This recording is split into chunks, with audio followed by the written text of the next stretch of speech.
just want to be involved. He was a big guy too. Which one? Ladies and gentlemen, Sorry. She was talking to the mayor. let's call our Where's she at? meeting to order tonight. I would ask our city attorney, Kim Ritchie, to offer a prayer and pledge of allegiance. Stand, please. Let's pray. Father, we thank you for today. We thank you for another day of life. Every day an opportunity, Father, to hear from you, to follow you, to be conformed to your image. Father, we thank you for that perfect work that you did at the cross that has reconciled us 100% with you, Father, that work of grace. We ask you, Lord, to superintend over this meeting tonight. I pray that your Spirit would lead and direct, and that our hearts and our minds would be turned to you, to listen to you, to follow that leading. As we do the city's business, God, we pray that your will be done in all things. It's in Christ's name I pray. Amen. Amen. Attention, salute, pledge. I pledge allegiance to the flag of the United States of America and to the republic for which it stands, one nation, under God, indivisible, with liberty and justice for all. Thank you.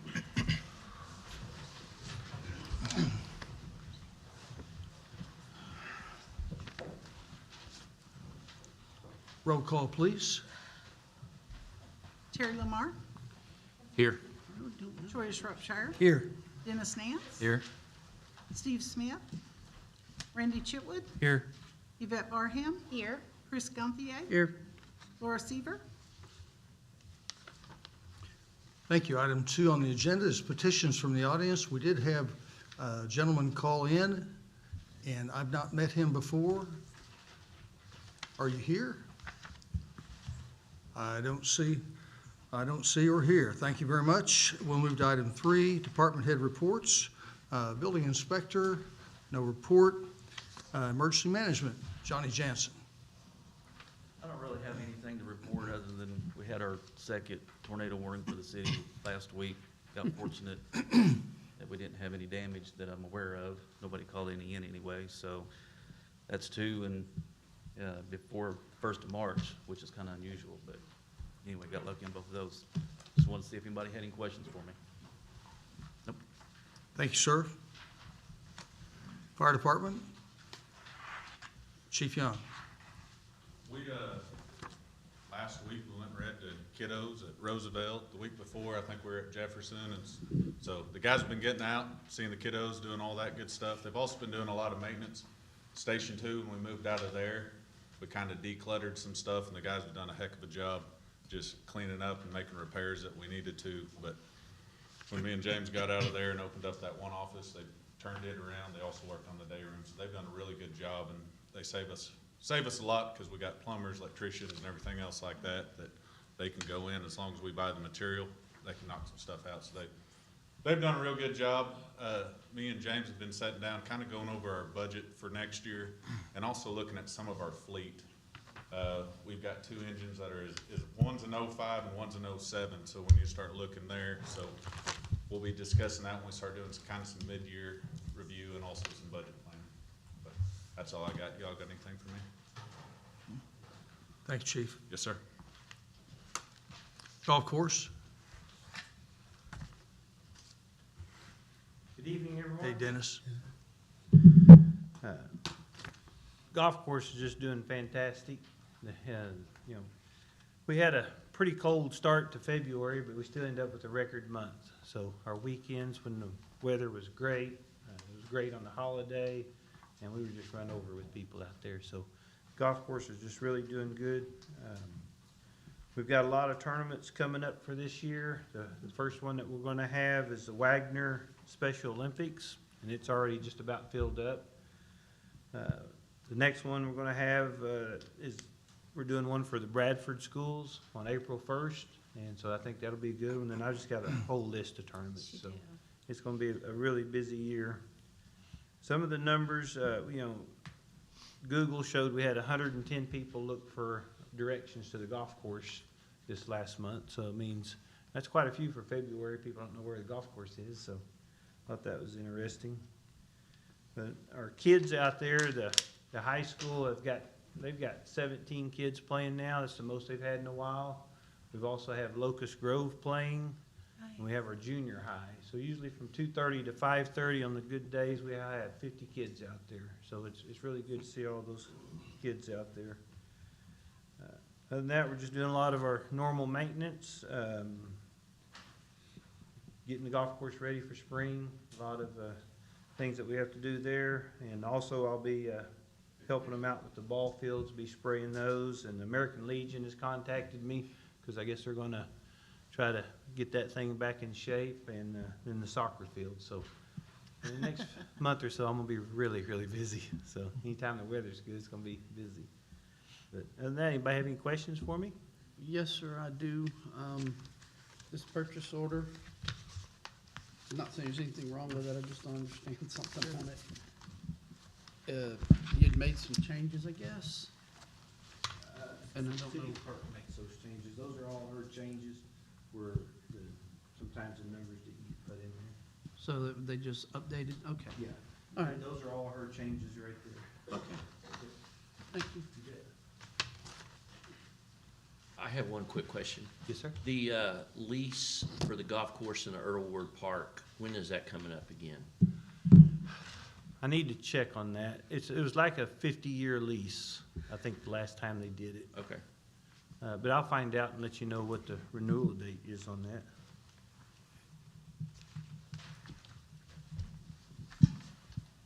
Thank you. You betcha. Anything else? Y'all have a good evening. Thank you, Dennis. Library. Ms. Carrie Barrett. We are really close to having all new carpet. We have about one more phase of the carpet to do, and then they'll be ready to start the LVT in the local history area. Also, would like to say an official thank you to the fire department, who once again has come out and helped me move super big bookshelves. Part of the quote for the architectural flooring was to help move shelving, but they're just two guys. So, and those shelving units are 8 feet tall and super duper long. And we are trying not to take them apart. So it takes more than just 2 or 3 of us to move all of them. So the fire department's been a huge help, and I will call them again when it's time to move things back to where they go. Also, I sent an email to everybody about Senate Bill 397 that passed the Senate today. It's just one that I would encourage you to watch. The wording in that bill is so vague that if it passes and is law for public libraries, I don't know how we would abide by that law. I don't know what it will do to our budget. It will absolutely affect our budget, and it will affect how we operate as a library and what we do as a library. So I would encourage you to look at it, just to be aware of it. Which one was that, Senate Bill? Senate Bill 397. It just passed the Senate today. And on the Senate floor, when they were discussing it, there wasn't a lot of clarification about how it will apply to public libraries. Mostly it's geared towards school libraries, but public libraries are in there for sure. So it should go before the House, I think, in a couple of weeks. I'm trying to get some clarification on that timeline and how that works. But it's just one to be aware of, because it will affect our workflow, it'll affect our budget, and it may affect who can look at what books and when. So on a happier note, we had our 5th anniversary of our first Books and Brews meeting on Saturday. We started that group in March of 2018 and are going strong still. We met all through virtually through the pandemic. And we had, I think I counted Saturday, including my 2 children, I think we had 18 people there. Awesome. It's a really fun group that meets the first Saturday of every month from 1 to 3. The first hour we just meet and visit and eat and hang out together. And the second hour is when we talk about the book. You don't have to read the book in order to come. It's not that kind of book club. So we encourage everyone to come out and hang out with us and eat pizza and have a good time. So do you guys have any questions for me? No, thank you for sending us the update on the Senate bill. Oh, Yes. you're welcome. And I will be reaching out to my representative. Okay, great, thank you. All right, thanks. Thank you, Carrie. Parks and Cemetery. No report tonight. Police and Animal Shelter. Chief Nichols. I really don't have anything tonight, Mayor, unless you all have any questions. I will say that Willowbrook has had some of the construction crews out again making some repairs to the building that still areas that needed to be fixed, and they were there yesterday. I'm not sure they were there today, but they were there yesterday working on those items, so they continue to work on those, and we hope that they will address all the issues that we found. I have an update from them. The white vestibule doors have been reordered. There's a long lead time, and so they don't have a delivery date yet. The painter needs to paint the roof penetrations, and that was followed up today, and they thought that they were done, but he's looking to schedule that again, so they're staying on top of that. They have pricing, they'll have pricing for us tomorrow on the jail doors and that part of it. And they were not pleased with some of the pricing, so they've reached out to different subcontractors to obtain some better numbers. Final pay app will come once the jail is complete, so not sure when that will be, but we should probably expect that to be sometime in the next couple of months. And we did have a couple of roof leaks, but they had somebody out on it the next day working on those roof leaks. Right. And don't have anything, again, unless you all have anything for animal control or police. I've got a question Yes, about sir. the old building. Yes. I know the mayor is going to give us an update on the status of our proposal to try to sell that building. So we don't know when that's going to happen or such, but what's the plan for getting that building empty? Most of the interior is emptied out. There's still a little bit inside. We still have the garage area that we have to deal with. A lot of that stuff's gonna be tossed. And I just have to get down there, get an inventory of what we're tossing and get it out of there. Is any of the stuff in the garage left over from what used to be the old city garage mechanic department? Mostly the only things that are left in there from there, they're tires. Uh-huh. Tires and wheels are left in there. Okay. And we got a real nice air compressor in there. It's huge. So we'll have to decide where we want to go with that. I don't know if the street department or someone will want that compressor. I don't know if anybody has thought about this yet or not, but since that building is empty down there, and I don't know if the security camera is still working on it or not, but we have a really nice, probably high-dollar generator out there on the west side of the building that probably needs to be looked at moving that out or something before somebody steals it. Well, we're actually in the process now of getting a price possibly to move that to the animal shelter. Okay, perfect, perfect. Thank you. Thank you. Thank you, Chief. Rec Center? Jessica Tiger. Just mainly the last month been dealing with the pool. You'll see on the consent agenda tonight about a new pool heater. It's dying, and we are running finally, but we are running on one burner instead of 4. So it's time to get that taken care of.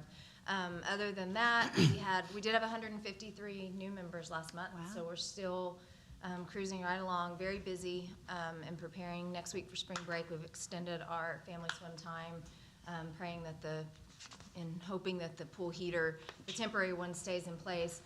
You also see a consent agenda item for a temporary one to come set up if the one that we have going stops. So that's why that's on there, just in case. But other than that, that's about it. Do you have any questions? Yes, I do. I thought you might. I just signed the purchase orders for over $3,371 in just repairs within a 6-day period for that pool. So it is costing us money until we get it finally repaired and a new one put in. It is, and what happened is when I first was told that it was dead, basically, we were looking at a 12-week time frame before we could get something in and get it going again. And so the pool is the busiest place in the rec center right now.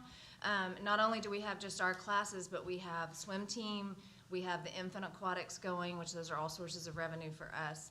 And, you know, we have lots of other people in there. And so the parties are booked out for the next month and a half. And so we had to get that going and do whatever we could to. And so it took 2 or 3 different people to get out there. But it is fixed and it is running, barely, but it's running. So, but there has been a cost to it. I'd also say that we have about 85% retention Yes. which is a high number, and that's really strong. Yes, it is. And I did want to mention, so I don't have to pull it off later, on letter I, the reason we're going with the higher bid is because of the fact that it is including Yes, labor. it is including labor. I think why I'm so excited about getting boil services out is this is what they do. This is their specialty. They are a boiler company. And in the past, we have used HVAC companies, which has worked well, but this is an actual boiler company. And so we are going to partner with them and make sure it's in the budget next year to have them come out and service that and maintain that. So it is just a boiler company working on our boiler. And I think that will give us a greater lifespan. Also, this brand that we're purchasing is different from the one we have now. This has a 20-year lifespan. So if we maintain it correctly, this one should last us a lot longer. The one we have now is only 6 or 7 years old. Also, the company you're dealing with is out of Tulsa, and the other companies are out of state. So getting them in, you may not get them there as quickly.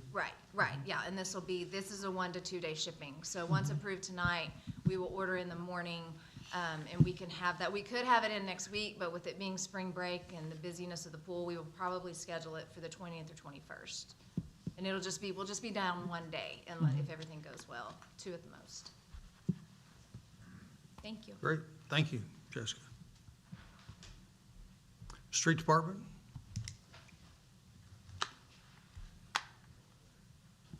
Mr. Buddy Glenn. Well, for about the last week in between the rains, we've been working on a lot of our alleys. We're not hiding. You don't see us. We've been backing those, trying to get some of them opened up. Of course, we're still fighting the debris back here, so there's still a lot of people throwing their stuff back here, and that's one reason why they're not flowing is because they're throwing trash and, brush and stuff back down through there. But we're trying to work in between them, get them opened up. There's a lot of people's had holding water in their backyards, but a lot of the things, there's not a whole lot we can do because a lot of their backyards are low. When they built them houses back in the days, they built them flat on the ground. So, I mean, there's not a whole lot. Or if they did build them up a little bit, they took the dirt out of the yard, and that's why it's holding. We worked on a drainage over on on Highway 69 out by Mid-American Grill. Was having trouble with that one getting unplugged. We found the pipe. MUB come out with their truck, and they blew it out for us so we could find out where it was. We finally got that opened up and cleaned out and got it opened, and we had a problem over on Northeast 5th Street.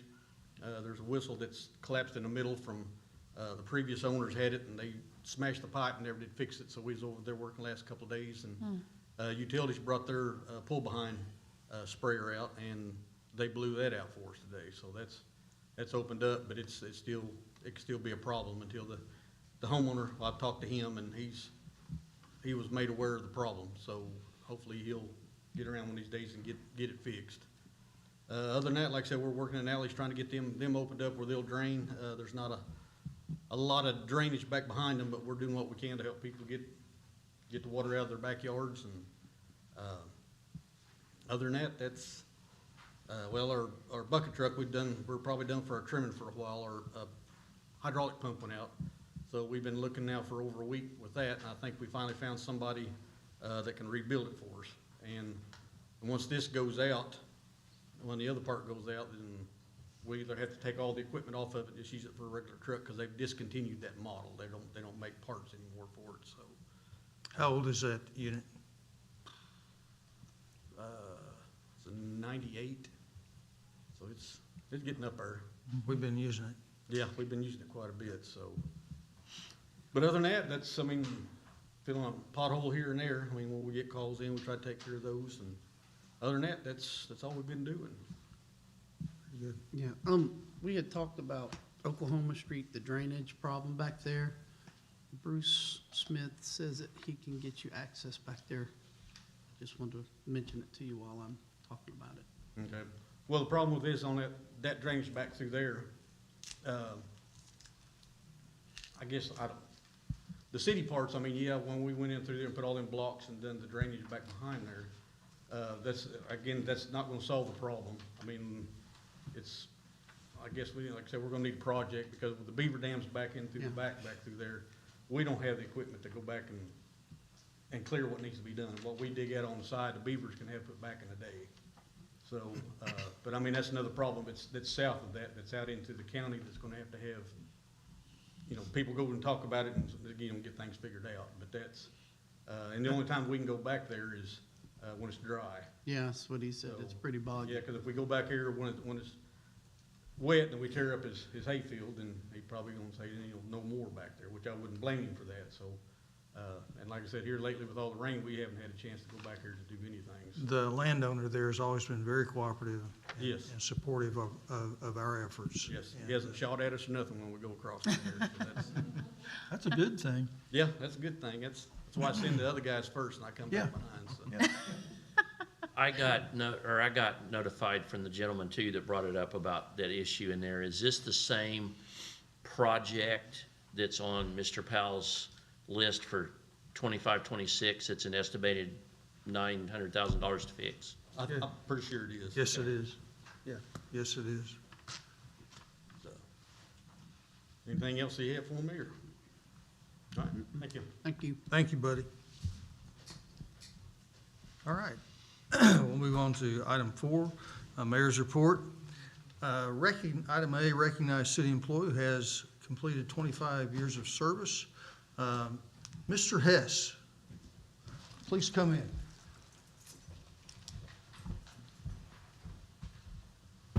It's not often that we get to recognize people this way, but we have something for you, and we'd like to recognize you tonight. Oklahoma Municipal League Incorporated has entered upon its honor roll of service, the name of Don L. Hess, in recognition of a quarter century of service to the city of Pryor Creek. Congratulations. Don.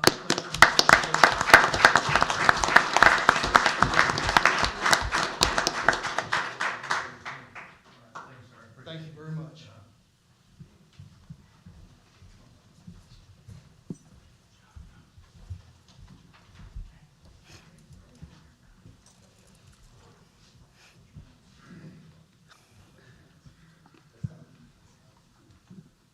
Appreciate all the fire guys here tonight. I know you have other reasons to be here, but we appreciate you all being here, sure enough. Item B, update discussion regarding surplus sale of old police station building. I'd like y'all to know that per the council's instruction, what I've done is I've identified agencies appropriate for national search. Next step is create an RFP, which will send the RFP will send to all the agencies that are on the list. And we've got realtors on the list, we've got others on the list who do those kinds of things, nationwide searches. So we'll create an RFP for those folks. So that's something that is going to be done over the next week or so, an RFP, and we'll send that out to the people, to realtors, also to some of the other agencies that do those land searches for municipalities and for others. So, so that's the report I have on that. I'm happy to answer any question anybody might have. I apologize, Mayor. I should have called you today asking this question, but after the RFP goes out and all of the realtors send back their packet, are those sealed? Do you look at that? What's the next step after that? They'll send those back into the city. Now we can ask them to send sealed. Sometimes they just place a phone call. Okay. And we'd like to work through local realtors who Okay. have the opportunity to do things nationwide. So there's one of the local realtors that goes globally, Wow. and as well as nationwide. So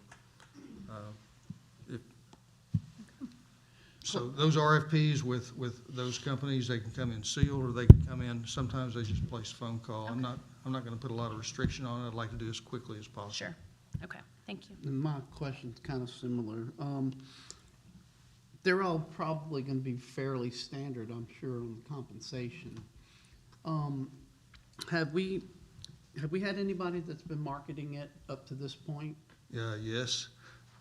Ricky Hayes has been working on it actually for about a year.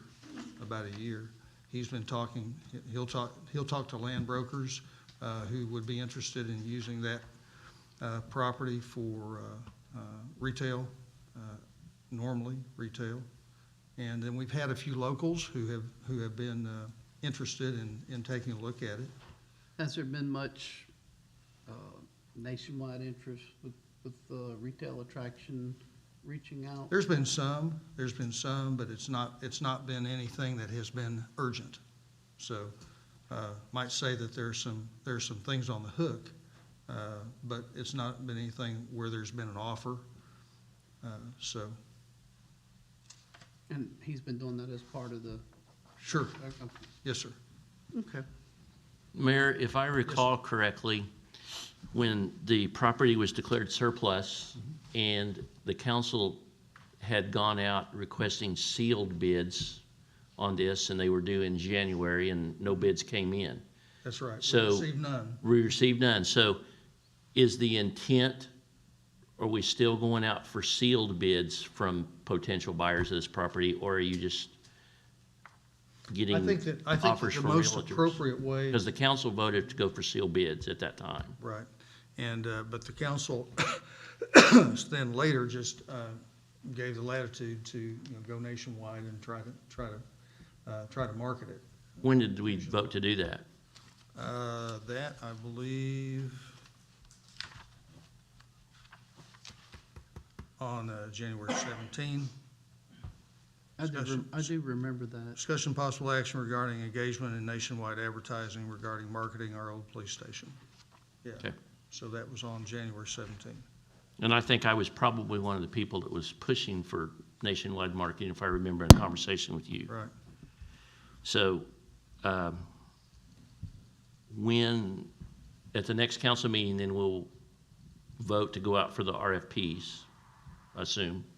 What I was going to do was establish an RFP. Okay. And communicate with council about that. But I'd like to get that process going quickly. Good. So I think that the best way to do that is to use the realtors. Use the realtors who have reach, and even globally, one of our. And are we gonna put a deadline out there of when we want I don't- information back to? I don't think so. I Okay. think, so we get an RFP back, a realtor normally will want some kind of a contractual thing that you work with the realtor. So we would do that. Normally, those realtor contracts are a year. Normally, they work a year, but they'll multi-list those things, and they'll have activity. They'll bring people in to visit the property. So they'll market it through all of their agency to be able to market with pictures. They'll come in and they'll take a look at it, and they'll market it for us. So Okay. And then my final question is the intent or the use, when we sell it, what's that money gonna be applied towards? Is it gonna be applied towards the construction on the new buildings or the swimming pool, or what's your plan for that? what's my plan for that? What's your plan? My plan is Recommendation to council. recommend to council that money would go toward retiring debt. Okay, That would be my recommendation. Okay. Yeah, thank you. yeah. You bet. Yeah, but That was council discussed. can decide that at the time, but that would certainly be my recommendation. Are there any other questions about that? All right. Very good. We'll move to item C, report from Castle Theater Ad Hoc Committee. The Castle Theater Ad Hoc Committee met Monday morning. Back in December, as I've told you before, we had an architect from Main Street come and give us an idea of what the building could be used for, if it was still good or not. We got the report back, and I cannot remember if I've sent it out to the group or not, but if not, I will. In fact, I'll do that tonight just as soon as I get home. But the report isn't really of anything of substance. I expected it to be a good architectural report of the integrity of the building and such, but the architect, and again, it was free, so I guess what you pay for. Playing it safe. Yes. All he did was come up with ideas to say, yes, the building is salvageable and it is good. Okay. And he gave us some schematic drawings of what he thought it would look like pretty with people partying in it and such, but not anything of real substance. We were expecting to hear something back of more substance on that, and I was very disappointed in that, but that's what we got. We have been working with a couple of potential organizations that may have been interested in it to work a deal with the city about something to use it for, and those apparently have lack of interest from those agencies because of the expense, basically, of what it would take to bring it up to be reusable. However, it still is a good building. So that's kind of where we are right now. We did get the repairs of the roof done, and it did stop leaks. The contractor did not guarantee that it would stop all the leaks, but it did stop some of them. And then after some good rains, the city maintenance staff went down and looked it over and saw where those leaks were. The contractor came back and repaired those. And as far as I know, there's no more leaks, but we haven't had a really good rain. Well, we have, but I don't know if anybody's gone down and looked inside it. But it apparently has stopped all the leaks. Nice. However, after the last good rain about a month ago or so, we discovered that there is a groundwater leak in probably the northwest corner. My speculation is that was probably as a result of the Highway 20 drainage going through there when they redid the highway. I don't know. Mr. Powell, we found out, actually this was brought to my attention from the mayor that in about 2016 or so, 2015, yeah.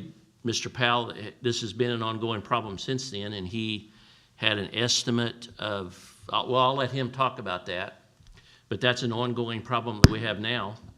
And do you want to tell us what you think about that, or an estimated cost from that years ago?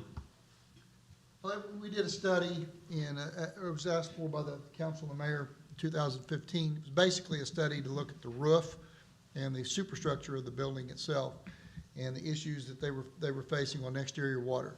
And you're correct, Councilman. The groundwater problem was not present in that location until the state went in and widened the road, raised the sidewalk up, which traps that water behind the curb and allows that situation to occur. It's basically above the original finished floor of that building. The leak was identified. It comes and goes with the weather.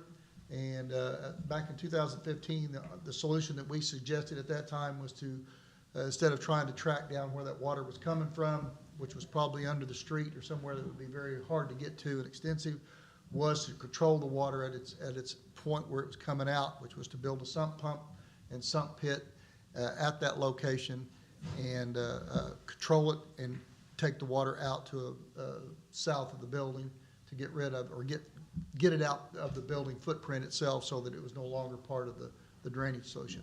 At that time, we had a price, I was looking it up. It was not part of the final study by line item, but we looked at it as like a $15,000 item. I suspect today that it would probably be about twice that much to add that to the cost.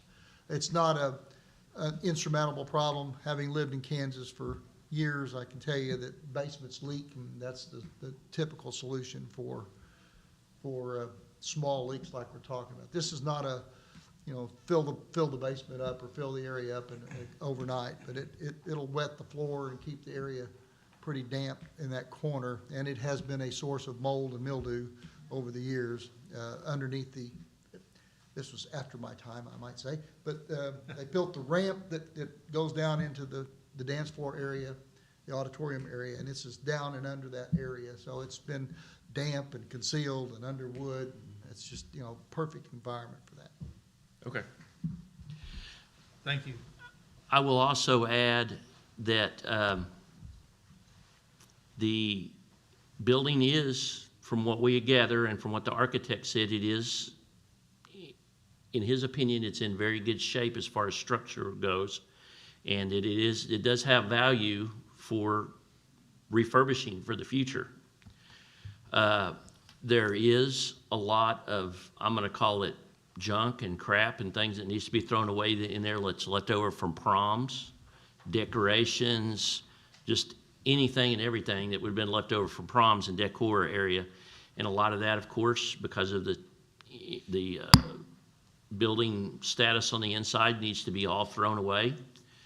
And we have talked to one of the ad hoc members has talked to the Thunderbird group, that they are looking for community service projects and that they are willing to come in and completely throw all that stuff away for us and clean it all out, which I think would help in eliminating some of the potential smell and such. They've, again, I think they volunteered to come down and do that customer service type project, community service project. I've talked to the mayor, and we're going to be talking to, if we'd like to have them do that to help preserve the building more with getting rid of the stuff that could cause smell. Talking about with getting a hold of Dinsmore at the trash company to have a dumpster put out there to have these kids do that with. And we think that would help on some more of the restoration of mediation of the issue. The storefronts that are out front, we had the city had the one on the far east end rekeyed to where we could access it because there was no key to it. And found out that in one of the middle storefronts, Jefferson Schools, and I'm old fashioned, so I'm gonna call it the PTA Halloween Carnival, supplies are in there. From Jefferson School, a lot of their equipment and games and things for their carnivals has been stored in there for years, and we're gonna get a hold of them to let them know it's there, because when it was stored there, probably those parents and organizations long gone. I was one of those parents that put the Well, stuff. come get your stuff. It So anyway, it belongs to the school. It's not, if I recall right, in that area, it's not smelly or none of that is Right. damaged in the storefronts, but we want to get that out of there. When we did access the building, also in the storefronts, we could hear some, Jack Hardy and I could hear some running of some sort of machinery in the corner. And we found out that there's two furnace heat and air units in those units that had been running for I don't know how long, and we turned them off. So they're probably burned up, whatever those furnace units were. So anyway, we eliminated that potential expense for the utilities cost. And so anyway, the bottom line is we want to continue to press on, get that cleaned up for right now until we finally decide how we want to proceed. And we're going to have another meeting on Monday to discuss that. And then finally, the ad hoc committee expires again on March the 30th. So we will probably at the next council meeting come and ask for another extension for our committee to keep going. We're not giving up hope yet, but there are options on the table that, we don't know yet. Do we want to put it up for sale, or do we still want to keep looking for these other organizations to maybe team up with the city to try to do something with the building? What's the estimate to get it, if somebody does buy it or somebody partners with the city and moves in, what's the estimate to get it up to? We have not gotten an official report from an architect or a engineer about it, but a couple of the people on our committee are construction people, and it's just a rough guess Sure. of $1 million to $2 million to bring the building up To code? to something and to code. That's not counting any kind of remodeling for something else, but just to get it remediated, so to speak. I will also add that upstairs is Mr. Jansen still here? No, sir. Upstairs is where the emergency management offices used to be. And whenever the building was abandoned and they moved out into the new city hall, those offices up there are still full of filing cabinets and stuff from their office. So it's not smelly or damaged up there, but there are a lot of their records, their office gear, office equipment, et cetera, up there that needs to be eventually surplus and taken out too. It's not causing any harm up there right now, but the clutter in the storefronts down below from the Jefferson School carnival equipment and supplies could be a fire hazard, along with all the other stuff that's the old leftover prom decor. Thank you. So that's my report. Any questions besides Yvette? Okay. Thank you. Thank you, Terry. Item D, discussion possible action regarding approval of the ad hoc committee requests, the ad hoc audit committee requests for proposal, RFP, final draft. Is there a motion? Motion. Second. Motion Shropshire, second Chitwood. Discussion. Yes, I noticed that there are a lot of these questions that we left out. There was a broad question that encompassed some things, which I don't believe is specific enough, but there were other things that left out specific towards city ordinances and just other things that just aren't there. I mean, why are we, is there something we're trying to protect someone, some reason why we're not asking the specific questions as I was advised that we need to ask them specific? I mean, why are we trying to be so general?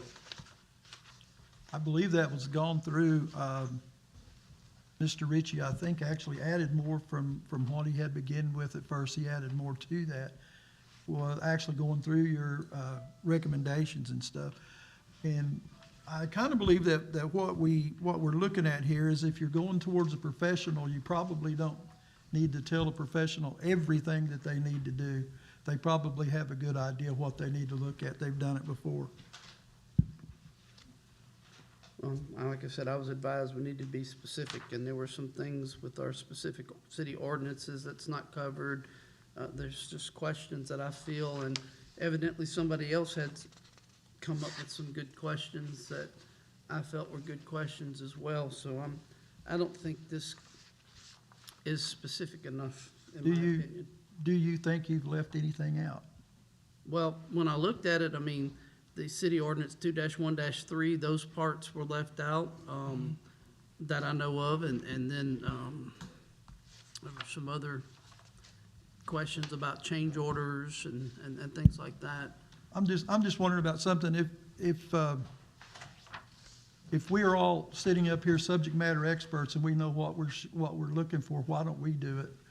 We're not legal to do it. We're not subject matter experts, and they'll know exactly what they need to look at and what needs to happen. And what we need to do is get RFPs out so that we can get an estimation on, I think, what it's going to cost. And then we'll make an evaluation of what it's going to cost and whether it's going to be, whether it's really worth going into that much money or not to get something like this done. Are we going to recover more than what it's going to cost us to have an audit ran? Right.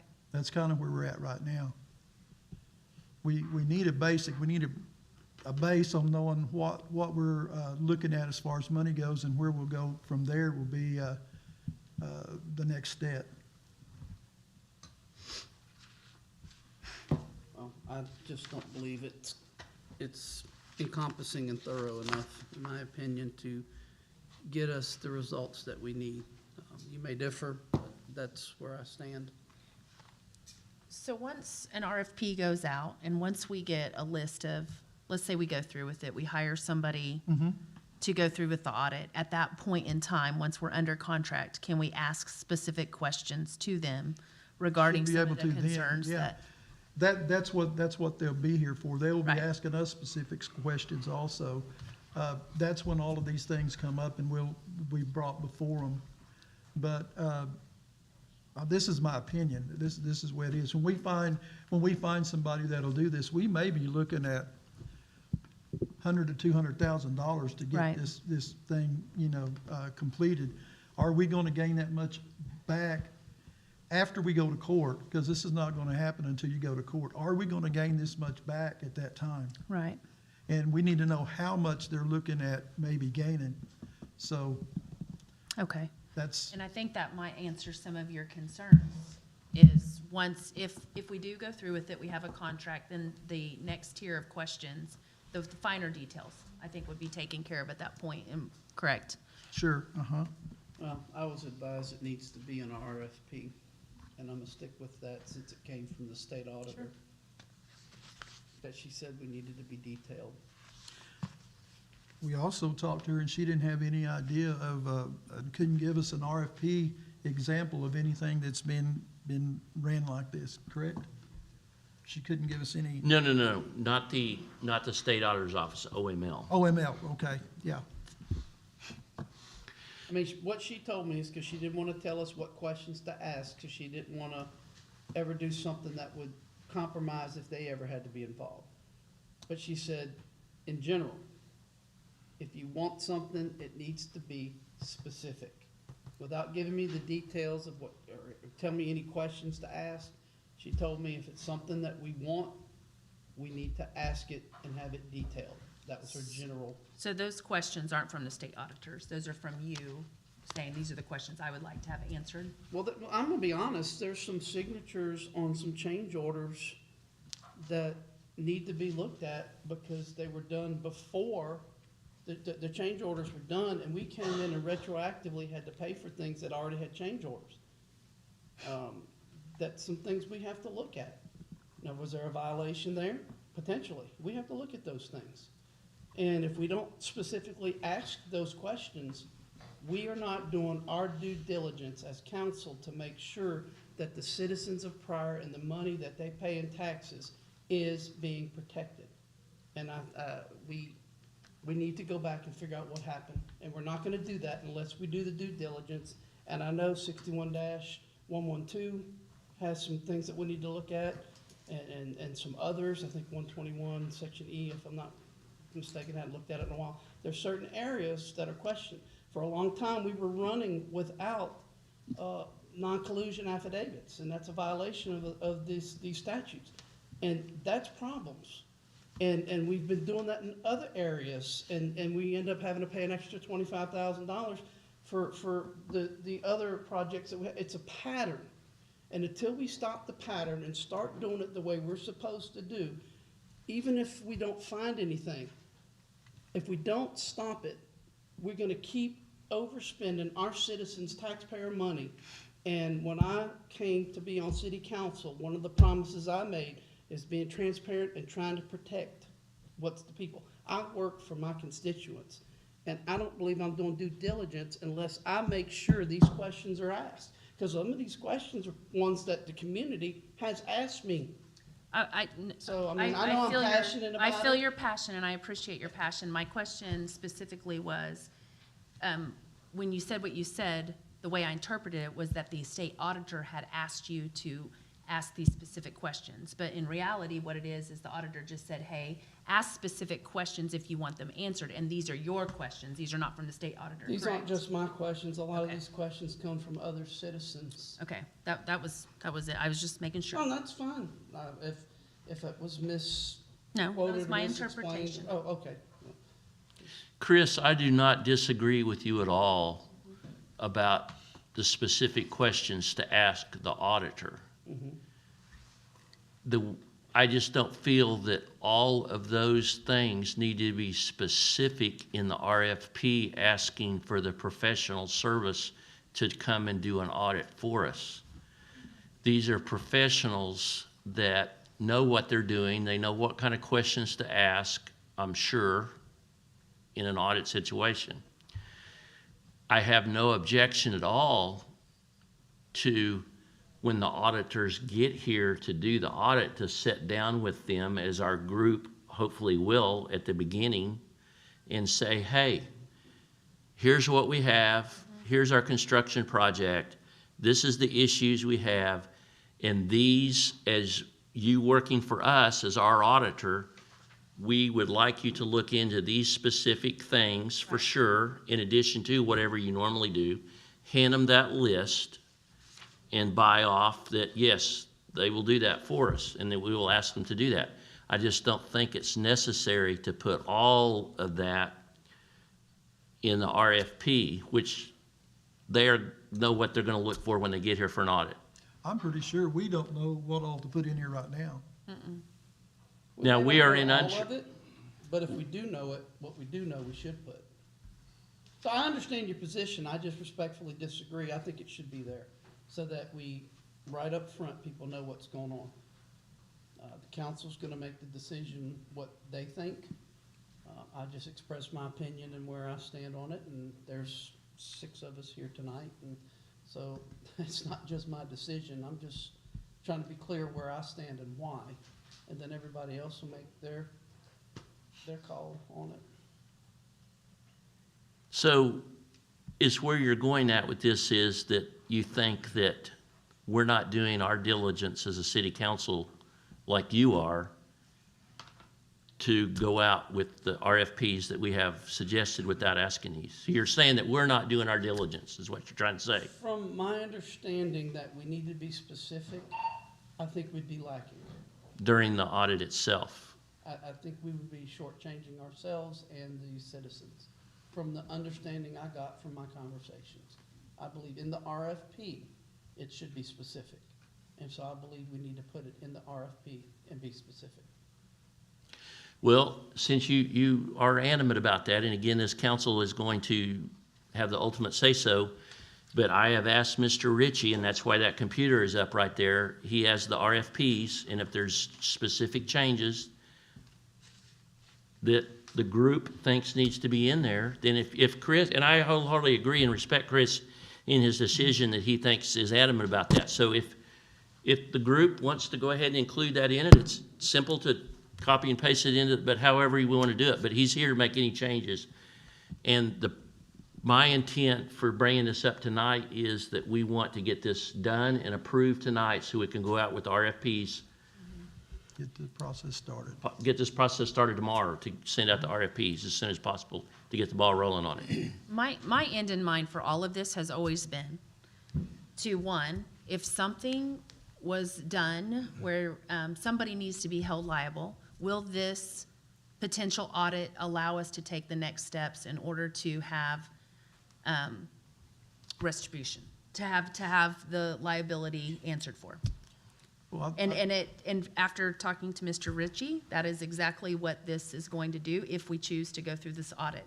So I am extremely comfortable and am so thankful that you have gone through this. I'm sure it's a lot of hours, a lot of time, and I appreciate that.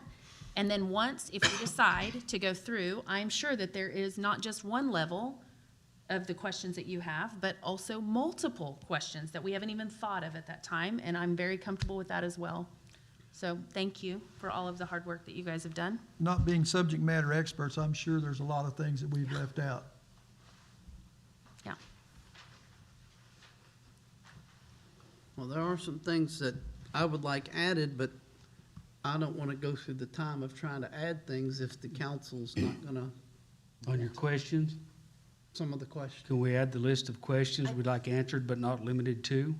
I As an think attachment? he has given us all these questions. Right. Yeah, and we it's had part it of in our packet. We had it in our packet.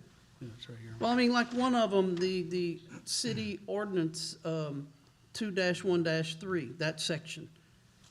Most auditors would not have any clue about that because that's specific to Pryor. You know, so that's one that should definitely be there, and so I had some questions regarding that. But I would assume the auditor would understand that they need to look at our state or our city's ordinances. Any auditor would know that. I work with hundreds of school districts. I don't know specifically going in what theirs are, but as a subject matter expert, I know when I walk in, I need to ask for their comprehension plan. Sure, but have you read our ordinances? Absolutely, I have. They're not always easy to follow, But that's not, but we do know that there are limits on how much change orders should have been signed. And we had some signed without approval of the council in excess of that amount. You can go see them, I saw them. And then retroactively, we had to fix it. So we know that there's been some questions that we need to investigate in 2-1-3, as well as it also says that we needed to have non-collusion affidavits. Those weren't there, and that's part of it. So there's some things that I know were not there that we've discussed in this council. And I think we are, in my opinion, and you may differ, that's why there's 6 of us here tonight. In my opinion, I believe we're shortchanging the people if we don't do more specific. That's my opinion. Chris, you're getting too far in the weeds with the RFP proposal. Those are the types of things we would sit down with the auditor and do. And by golly, I'll be with you to make sure that those questions are addressed with the auditor to look into these things. But that's too far into the weeds to put in the RFP proposal itself. But keep the passion. I understand what you're For if we go to saying. that step, then you can have at it with the I question. understand what you're saying, I just disagree, I think it should be there. And we'll see what the majority of the people Sure, feel. sure. That's why there's more than one of us up here. Mhm. So. But those are some of the things, but that are specific and unique to Pryor, that they wouldn't know. And how are they gonna know what's in our, you know, it takes a long time, and if they have to go look for all that, it's gonna take a lot longer than if we know which parts of it actually apply. But, like I said, I don't wanna prolong it, that's my opinion. I don't know what everybody's wanting to do, but there are some other questions that would go along with it. How many questions are not on there that you want? Well, the section about the 2-1-3, I think that's part of it. There is something that was in there that we were talking about, but, I don't know that it has to be in there, but it's about pursuing. But, the combined, what is the combined dollar value change order amount of the owner requested change orders? Now, that's not something that would be part of the statute, but we need to know, because that would directly reflect where we're short. Who asked for these change orders? Was it done with a department head? Was it done the mayor? Was it done, who did these and how much is it? So that's. I guess my question is, how many were questions that you want on there that are not on there? I think, let me look. This one's not there. This one. This one. This one. These 3. That one is in a broad way in there, so I can't say it's not.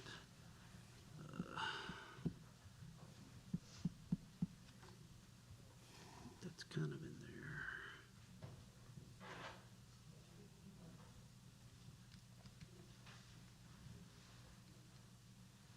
That one.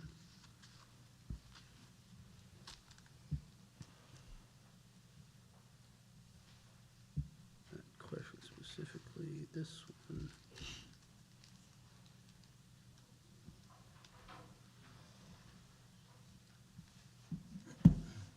That one was a question that somebody else had wanted. Right So off- Council Gantier, if you could identify page and, for clarity for the rest of council.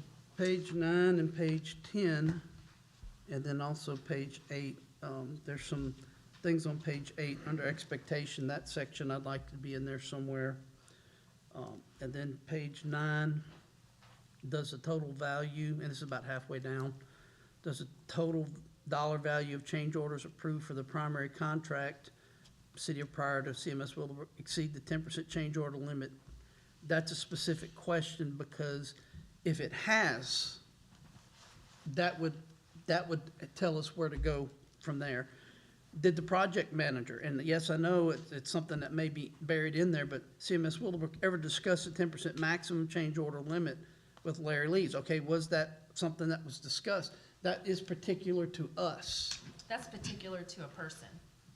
That's not what an audit does. An audit looks at an overall report and it gives it back, and then we get to ask specific questions.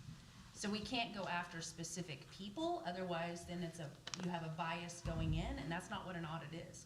An audit is general overview for them to say, here is our opinion of, without any tainting of anybody, so that then we know that no one's on a witch hunt. It can't be, because then that won't hold up in court. Not looking for a witch hunt, I just want questions that are asked to be answered, and if there's no problems there, there's no problems. If there is, there is. The questions are legitimate questions.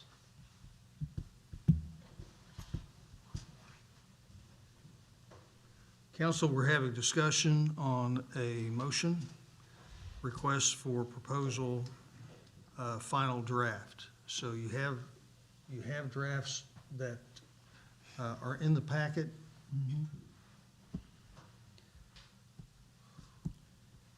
And they are legal. You guys did a good job. Well, I appreciate it. Mr. Ritchie did a good job. He drew the RFPs up.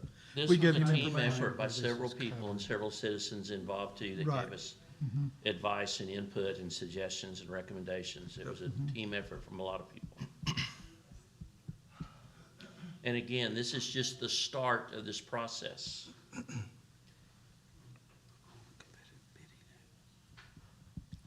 So the motion and the second is to approve the final draft that is in the packet on pages 1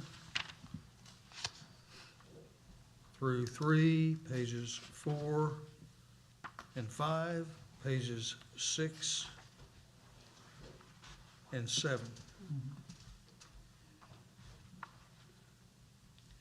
And then the next thing before we actually vote on it and to maybe amend a motion, is that we need to determine the time frame of when we would like these RFPs submitted back to us, or for them to acknowledge and offer an RFP answer, A proposal.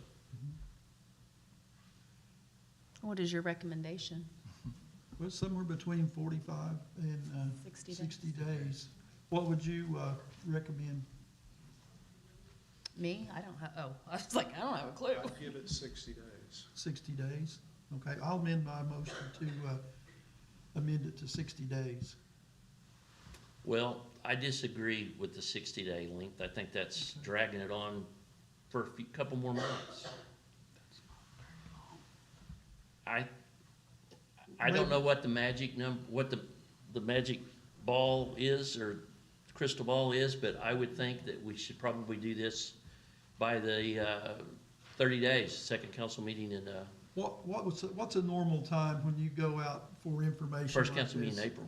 that you normally put? I mean, if you're going for information, what's a normal time limit? You know, it depends on what you're trying to bid or what you're trying to get proposals on. Okay, The more complex it is, then the longer the time period. okay.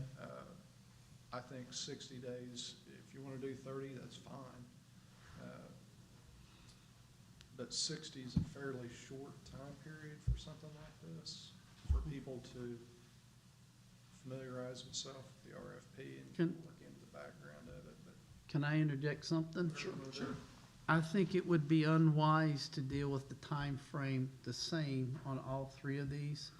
We probably have better leads on the financial than we do having the other audits, because as y'all were saying, it's kind of hard to find some of those people. That may be a little harder to get. I'm just saying that's a possibility. I'm not saying it's something that has to be done. But if you deal with all three of them, they may not all work the same because of the types they are. What would your suggestion be on a time frame? I don't know, because you are the ones that have looked some into the actual building. Autumn might know more about how long it might take to get people that, because that's something that none of us have ever fooled with. I really don't know how long that would take, to be honest with you. But I would think, since there are three separate types of audits, that it might be, some would take longer than others to get people to come, especially since the one with the construction, you said people were coming, Texas or whatever on those, that it might be a little more difficult. It's just a thought to discuss. I don't really know. Well, I'm gonna throw something out here. I know that a while back, we got an email from the mayor, Troy and I did, that Autumn Graybill has been added to our ad hoc. So I'm gonna ask Autumn, what she thinks should be a length that we should I think ask for. 60 would be better, especially for your construction, because you're gonna have to give them time to look over that stuff. How many? 60. No, I'm not talking about the audit to be done. I'm talking about for them to have a proposal back. They Proposal. still have to go through that stuff and determine what they're gonna have to, What they have to charge, even yeah, how many hours it's gonna take to go through I it. wouldn't say I would say 60. I don't know about the financial, but I would say on the construction, it's gotta be 60. Yep. I know that's dragging it out, but. So then we're thinking that, and again, we've never chartered these waters before, so an RFP to these potential auditors, and then to come up with an idea of what it's gonna cost, they're gonna, how are they gonna determine what the scope of what they're looking at is without, like you said, digging through records and such? I'm Or sure giving they're them gonna call us. specific questions so they'll know what we're asking. I'm sure they're gonna get back in touch with us and ask us what they have, and we're gonna tell them, that we've got 8 3-ring binders from, Willowbrook, and we have this information that's digital, and we have this information from the city, and this many, I'm not gonna call them change orders, but, changes in what we had from, again, which were 116 from the city. They'll ask about that kind of stuff, and then we'll tell them what's there, and then they'll know approximately if it's in order and in date time, then they'll have a way of looking at it and being able to tell what's going on, I'm pretty sure. Wouldn't you agree, Autumn? Yeah, and what I was gonna say, Terry, there's not that many that do construction audits, and so I'm sure they're inundated. I'm guessing. Since the pot is so few, they're gonna have, several clients that they're gonna have to get through and do their estimating. And I know with construction, estimating doesn't happen like that. So. Well, I get it that But I get it that whoever's picked to do the audit, it may be 5 months before they can get to it on their schedule. I get that. But I'm talking about to have the notices back from people that want to submit a proposal. Yeah, it's gonna, I can see that it's gonna take a long time to do the audit. I get that. Right. no, but I'm they're not talking saying about it's, that. to know what to charge us. Right. They're gonna have to really do their due diligence to see what, They'll be getting back and forth it's gonna with take us. them a while. It may not take as long for, like you said, for the financial, and I don't know architectural wise either, I don't know how many are out there for that. Okay, So there may be few, I don't know. okay, thank you. So Chris, are you agreeable to 60? The time isn't something that I've done a lot of research, so I wouldn't be opposed to that time frame. Like I said, I don't know otherwise, I'm just thinking it may take longer for some of it than the other. It was just a thought of discussion is all. So is there a motion to amend recommending a 60-day time period? Yes, I'll amend my motion to that. I'll amend my second. Motion is amended by Shropshire and seconded by Chitwood. Is there other discussion? Quick question for Mr. Ritchie. From what you have typed up there then, these could be sent out tomorrow if we vote tonight to? Yes. Okay. Thank you. Call for vote? Lamar, Yes. Shropshire, Yes, Nance. Yes. Chitwood, Yes. Barham, Yes. Gantier. No. Motion carries. Item E, discussion and possible action regarding approval to solicit request for proposal RFP City of Pryor Creek to potential vendors regarding an audit in the emergency center and library expansion project. Is there a motion? Motion. Motion Chitwood, I'll second it. second Shropshire. Discussion? Didn't we just do I this think though? we've had plenty of discussion. Yeah, we changed this, we presented this in two There's that big, motions. thick book on it. Hearing no discussion, call for vote. Oh, yeah, you're right. Shropshire, Yes, Nance, Yes. Chitwood, Yes. Barham, Yes. Gantier, No. Lamar. Yes. Motion carries. Item 5, discussion possible action on consent agenda. Item A, approved minutes of February 21, 2023 council meeting. Item B, approved payroll purchase orders through March 17, 2023. Item C, approved claims for purchase orders through March 7, 2023. Item D, acknowledge receipt of deficient purchase orders. Item E, discussion possible action regarding hiring Zachariah Gibson to the Pryor Creek Fire Department to fill vacancy created by Randy Gibbs, retirement on March 31st, 2023, effective hire date April 3rd, 2023, at range N, step 1, annual wage $37,872. Item F, discussion possible action regarding promotion of Brandon Merritt to captain to fill Captain Randy Gibbs' rank, effective April 1st, 2023, at range P, step 4, annual wage $56,059. Item G, discussion possible action regarding promotion of Chris Peters to lieutenant to fill Lieutenant Brandon Merritt's rank, effective April 1st, 2023, at range O, step 4, annual wage $52,569. Item H, discussion of possible action authorizing mayor to sign 2023 emergency operations plans for Mays County Emergency Management.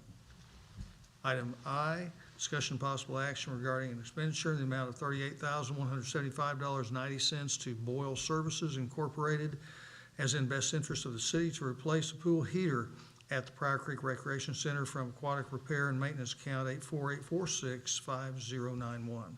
Other bids received, Recreonics.com in the amount of $32,020.77 for Raypack unit, does not include installation. Recreonics.com in the amount of $32,771.83 for Lockabar unit, does not include installation. K&M Shillingford Incorporated, no bid received in time. Jayco Heat and Air chose not to bid. This action will overspend this budget line item until correction can be recommended by Budget and Personnel Committee at the next City Council meeting. Item J, discussion possible action regarding the emergency expenditure in the amount of $3,000 to Boyle Services Incorporated as in best interest of the city for rental to a temporary pool heater pending the repair efforts to keep the old heater working efficiently until a new heater is installed. To be to be expensed from Aquatics Repair and Maintenance Account 848465051. Item K, discussion possible action regarding closure of South Adair from Graham Avenue to Southeast First Street and Graham Avenue from Adair Street to Van Street on Thursday, April 20th, 2023, from 3 p.m. to 8:30 p.m.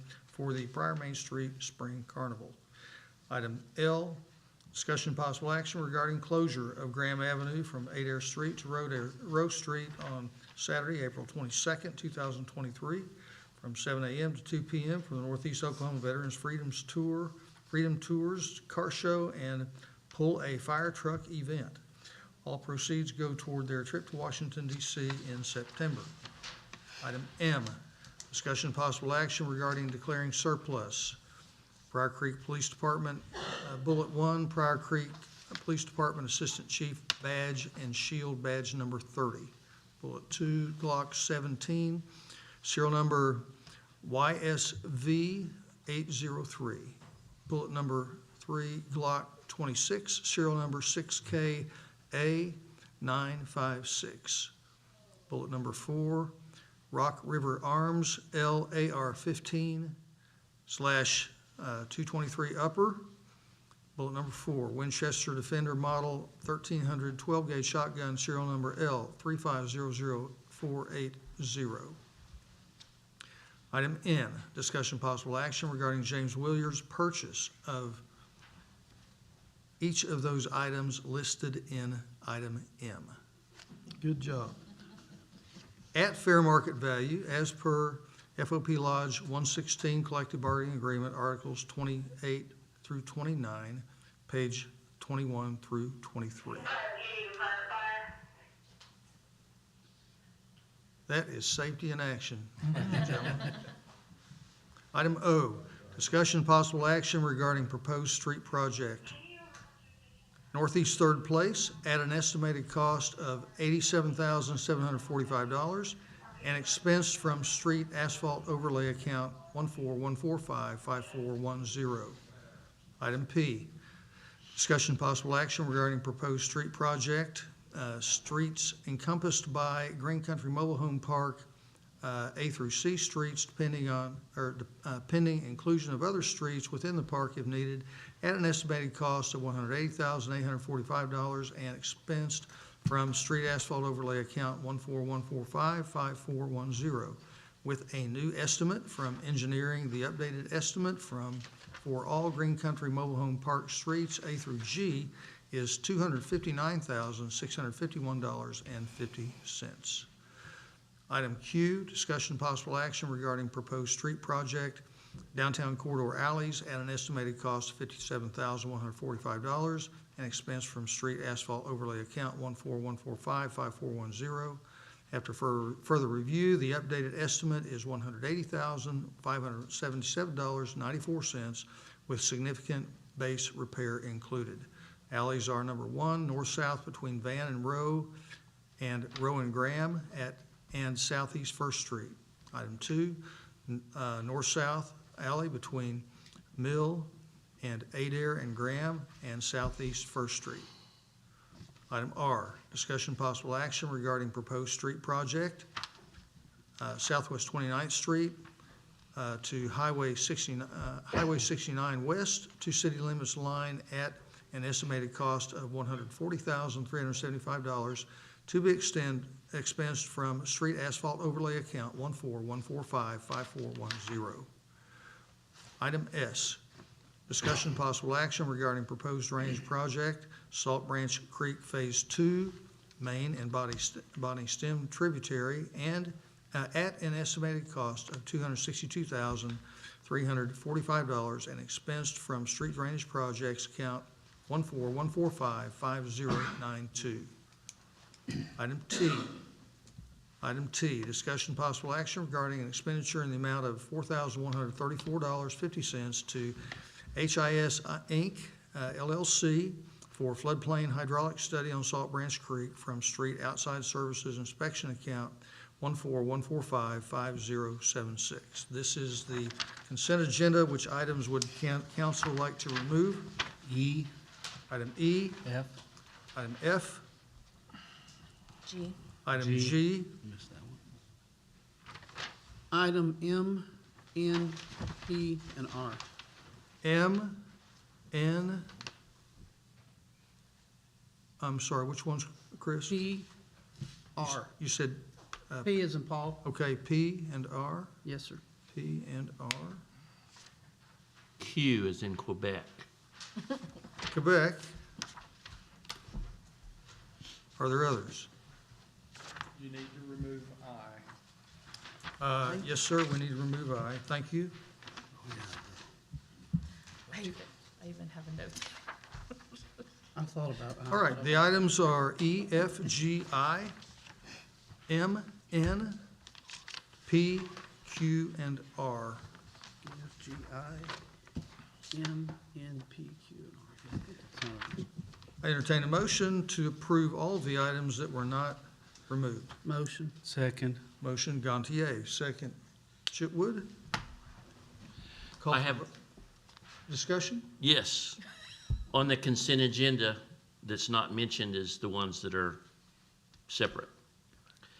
On the claims, just so I know the procedure, because it's kind of changed from December to now evidently. When we sign these purchase orders, there's 3 people that signs them. Are they supposed to be all approved by the department head and the mayor before they come to the council? Yes. Okay, so for example, on all this stack I had, there's no mayor's signature on them. So we're approving, There's no mayor signature on any of those? not on the ones that, on my stack, no. So we're gonna approve all these in a consent agenda before they've actually been through the vetted process from the 3 parties that's supposed to sign them. I'm not, Would it be on the dollar amount? I think on the mayor's signature on those POs, like I can sign up to anything to $1,000, the mayor up to 2,500. So like if I go over my, Well, over $1,000, all these, So if that's under $1,000, it does not require mayor's signature. If it's over that. Over, These all got Larry's signature on so it. you're Yeah, this is $1,000, so that was not over. okay. Yep. So if it's under 1,000, it does not need Larry's The signature? department head can Okay. get that PO and sign off on it, and then if it's over, I have to request from the mayor. But I mean, if the mayor signs, it shouldn't have to have the department head, should it, or does it? No. Yeah. no, Yes. We requisite, them we first. go after the money and stuff like that, and then, if it's over my spending limit, then I get with the mayor and say, hey, can we do this? Here's what we're doing, and here's why we're doing it. And then if it's over 2,500, we have to bring it to the council to, verify all that stuff. Thank you. Would that be why some of these purchase orders for the swimming pool repair that are the same date are split up as $1,000 on a PO? To where they don't have to have the, They're different, they're all different. I can show you. well, I mean, it had the same date. Yeah, but that's the billing date. Okay, all right. It's That- not, yeah, that's okay. not the date that they were, Right. the work was actually done. Very good. Yeah, thank you Okay. for clarifying that. Very good. Thank you. Kind of freaked me out. By the way, the mayor does see all of those. He just doesn't sign the ones that are under $1,000. Gotcha. Very good. Any other discussion? Call for vote? Nance, Yes. Chipwood, Yes. Barham, Yes. Gantier. Yes. Lamar, Yes. Pryor. Yes. Motion carries. I would recommend a 5-minute break, Love it. and we'll, 5 minutes? Can we do 5 minutes? We can totally do 7. 5 minutes.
second Chitwood.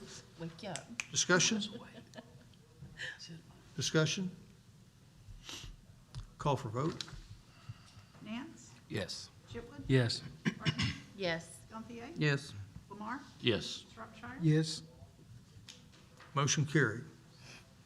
The next item pulled off is item P, discussion possible action regarding street projects, streets encompassed by Green Country Mobile Home Park, A, B, and C streets, and pending inclusion of other streets within the park if needed, at an estimated cost of $180,845 and expense through street asphalt overlay account 141455410.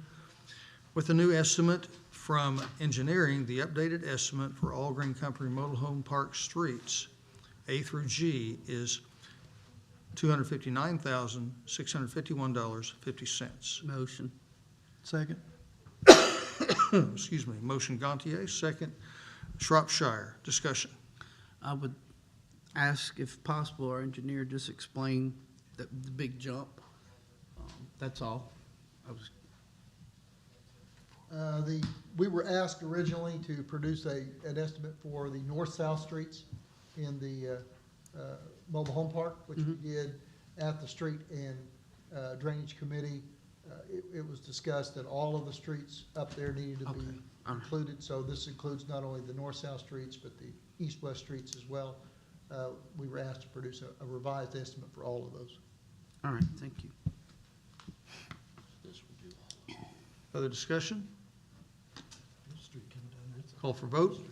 Chitwood, Yes. Barham, Yes. Gantier, Yes. Lamar, Yes. Shropshire, Yes. Nance, Yes. Motion carries. Item Q, discussion possible action regarding proposed street project, downtown corridor alleys, and an estimated cost $57,145 and expense from street asphalt overlay account 141455410. After further review, the updated estimate is $180,577.94, and this includes significant base repair.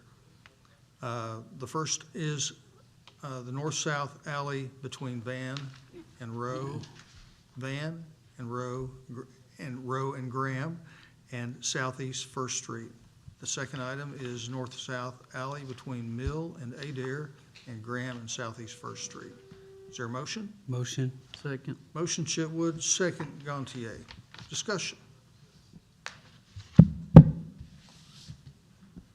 Any discussion?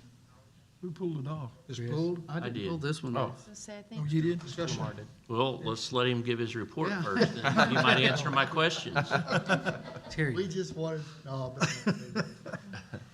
again, at the street committee, we were, in the original motion, that there was alleys identified, blocks were identified at the street and drainage committee.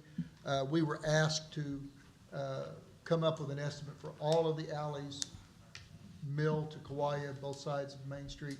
So we have included those as a total cost at the request of a member of the street committee. And we have not evaluated each and every alley, but I've driven them, and I know they're all having issues. So in this estimate, which was not in the original estimate, because those were specific alleys that we had looked at, and this estimate includes some base repairs and some places that are really not paved, but need to be paved, that have done. So there's more extensive and more items, and task items in this one, not just more linear feet. Okay, so to clarify, then, this is gonna do the alley between Highway 69 and Kauai Street by City Hall here. It will All the way- include all of the north, it will include all of the east-west alleys from Mill Street to Kauai, both sides of Graham, and the specific north-south alleys that were asked before. Okay, great.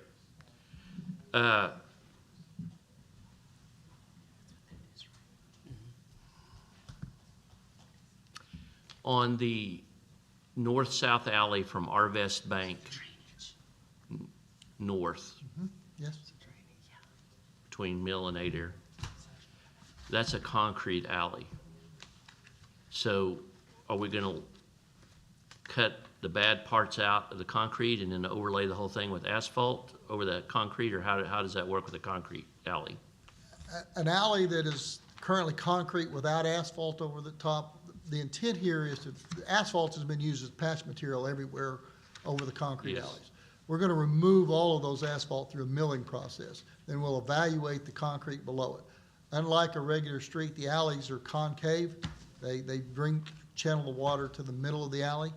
Over the years, with the use of asphalt patches, that concave drainage capability has been eliminated, so we end up with pool water. The intent here is to restore that drainage capability, and we're gonna run into some issues at cross streets where the alleys the streets have been overlaid over the years, changed in elevation, so we could potentially have a water ponding at an alley in an 8-air street, for instance. So we're gonna investigate those and find solutions to those so we don't have water standing out. So there Okay. may be some changing of the alley grade at that point where we've got ponded water possibilities. But we will also evaluate the concrete. You're asking specifically on that stretch. A concrete alley that has bad base failure, those patches will be removed and totally replaced With concrete? with concrete. Yep. Okay. And then the alley that I brought to your attention of that place at Yeah, I went and visited it. It the MUB, that cutout, this would be fixed in all Yeah, that? absolutely. I'm not sure why that's that way per se, but it's gonna be fixed. That's a full depth patch because there's nothing there except grass now. And so we're gonna fill that in and make that so, delivery trucks don't drive through it and people don't have to drive through it. Okay. I don't have an answer for why it's there. We're gonna fix it. Thank you. Other discussion? Call for vote? Barham, Yes. Gantier, Yes. Lamar, Yes. Shropshire, Yes. Nance, Yes. Chitwood, Yes. Motion carries. Item R, discussion possible action regarding proposed street projects, Southwest 29th Street and Highway 69 west to city limits line at an estimated cost of $140,375 to be expensed from street asphalt overlay account 141455410. Is there a motion? Motion. Second. Motion Gantier, second Chitwood. Discussion. Yes, I had a question, and it's just a point of clarification. Not that I have a problem with it. I just didn't notice that on the street committee's agenda, and I was just, looking at. you noticed that, yeah, and that's just wanted to give opportunity just for clarity's sake and transparency. Just to Yes, bring that up. Mayor inadvertently left that off of street committee's agenda. And then what Mayor did was call street committee chair and let them know that he left that off and was going to bring that to council. Gotcha. And like I said, I don't have a problem with it. I just wanted to, so everybody knows that it's not being snuck in. I just asked Randy the same thing. I do have a question though on that.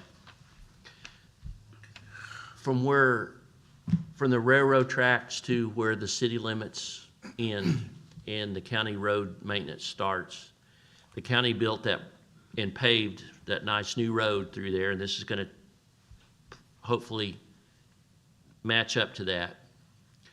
If I recall right, the county stripes their county road. Is our portion gonna be striped as part of that too, or is it gonna be just asphalt, or is it gonna be just blank and then pick up a stripe when it hits the county? I'm going to answer that question, but there was a discussion after the street committee, which that question came up. Normally, we don't stripe roads at that level because obviously it's a maintenance issue.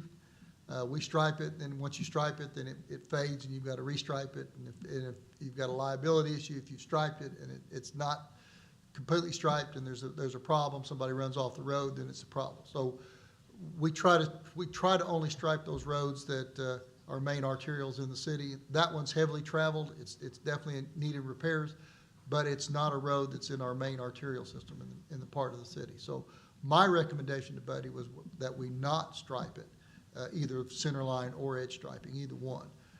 But we can do whatever the council asks. But my recommendation would be not to stripe it. The county has chosen to stripe it. I think they striped those east-west roads that serves the trash transfer station, that one and the next mile south. But normally we don't, and they've also striped their part of Ninth Street. We didn't stripe ours, so it's a policy, I guess. Well, in my opinion, if the county county does a nice job on it and they've got a stripe and we're living up to doing our part of it, I think it should be striped to match the rest of it. So when we send that out to bid, let's include striping on it. That's what I hear from you. Who else is on the street committee here? Randy. Do you have an opinion Lori. about that, Mr. Chitwood? Well, no, it would look nice if we stripe it, but then I'm thinking along the lines of Steve also, if you don't maintain a stripe and something happens, then we are liable. Yep. And and one of my jobs I feel here at the council is to limit the city's liability. So follow the normal protocols that we've used. That's what I would recommend. But like I say, it's pleasure of the council. Since that wasn't on the agenda and it's not in the estimate, is that something that you have to know tonight? No, in fact, we can stripe, that city can stripe it with a paint. My stripe, so it's suggestion would doesn't have to be be contract. vote the agenda item, and then if you want to take the striping out, take that to street committee and bring it back in. So There's going to be an additional cost associated with that. there would be additional costs associated with it. There are also some other things are not listed. So how many base repair areas do we need? That's not listed here either. So one of the things, since we have had that conversation, when we go out to bid for it, we could include it in the bid package, and we could choose at some point in time not to include that after the bid. Is it difficult to keep that up and stripe it? I won't say, I don't know whether it's more difficult. It's less, the more traffic you have on a road, the more frequently you've got to stripe it. And that road is heavily traveled by trash trucks and large vehicles going out to the transfer station and trailers, and some of them are kind of, shouldn't be on the road, but they do a lot of damage to the roads. But it's, as far as the number of vehicles per day, it's not anywhere close to Elliott, or it's not anywhere close to some of our more heavily traveled arterials. So to clarify, because I couldn't really hear you all the way down here, are you for striping or not? I'm not. On Him? him, yes. Me? Yeah. Okay, well, You, Randy. that was not the agenda item here, but no, I'm not for striping it. Okay. But we can, but it need to be in the street committee meeting, we can talk about it. Yeah. Very good. Thank you, Steve. Call for vote. Gantier, Yes. Lamar, Yes. Shropshire, Yes. Nance, Yes. Chitwood, Yes. Parham. Yes. Motion carries. Move to item 7, committee reports, budget personnel, Shropshire. March the 9th. 9 March. And ordinance insurance, March the 8th. 8 March. That would be tomorrow and the next day. Tomorrow and the next day. Yes, it would. I think I'm gonna put a cot down here. Street committee would be on their normal schedule for street committee meeting. Mr. Smith had a death in the family and is attending a funeral, and that's the reason why he's not here tonight. Item 8, unforeseeable business. I know of none. Is there a motion to adjourn? Motion? Second. Gantier and Chitwood. Call for vote. Lamar, Yes. Shropshire, Yes. Nance. Yes. Chitwood, Yes. Parham, Yes. Gantier. Yes. Motion carries. We'll call to order Pryor Public Works Authority. Item 2 is approved minutes, February 21, 2023 meeting. Motion. Second? We have motion Chitwood, second Gantier. Any discussion? Call for vote, please. Shropshire, Yes. Nance. Yes. Chitwood, Yes. Parham, Yes. Gantier. Yes. Lamar, Yes. There is no unforeseen business. Is there- Mayor, Yes. sorry. I was supposed to tell everybody, Lori called. She's at a parent-teachers conference. That's why she's not here. I apologize for not saying it earlier. Thank you very much. Thank you very much. Is there a motion to adjourn? Motion. Second. There's 4 motions to adjourn in 3 seconds. That's right. Oh, that's more people than we have here. Somebody motioned twice. Motion Shropshire, second Chitwood. Call for vote. Nance, Yes. Chitwood, Yes. Wareham, Yes. Montague, Yes. Lamar, Yes. Shropshire. Yes. Motion carries. We are adjourned. Thank you, everyone.